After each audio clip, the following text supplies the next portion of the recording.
Phnom Penh, capitale du Cambodge. Il y a 50 ans, la ville était le théâtre de la barbarie des Khmers rouges.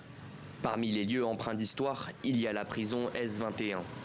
Chum Mei fait partie des 7 seuls survivants sur les 20 000 prisonniers torturés ou tués entre les murs de cet ancien lycée.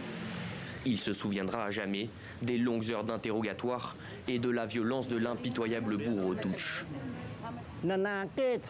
Qui ose dire qu'il n'y a pas eu de génocide? Voilà une preuve, mon doigt cassé. Ils m'ont frappé et j'ai utilisé ma main pour me protéger. Une de mes oreilles et un de mes yeux sont inutilisables. Et ils ont arraché l'ongle de mon orteil droit avec une pince. Quant à ma famille, ils ont tué mes 4 enfants et ma femme.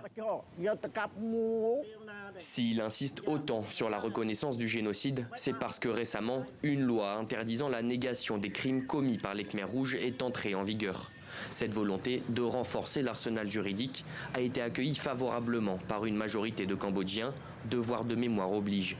Mais d'autres, à l'image de Ouvirak, président de la fondation Future Forum, ne sont pas du même avis. Cette loi est une erreur. Une population qui a peur de débattre aura encore plus peur de s'interroger.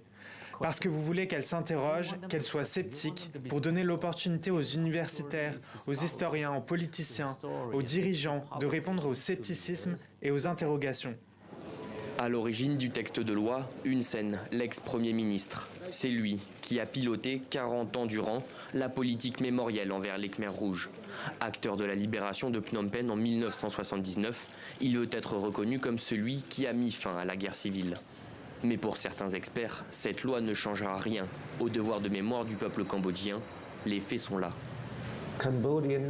Les Cambodgiens continueront à affirmer qu'un génocide a eu lieu au Cambodge. Et personne ne peut le nier, car tout le monde au Cambodge, de la famille royale aux paysans, a perdu au moins un membre de sa famille à cause des Khmers rouges, y compris les Khmers rouges eux-mêmes. Pour rappel, le régime de Pol Pot est à l'origine de la mort entre 1975 et 1979 de 1,5 à 2 millions de Cambodgiens.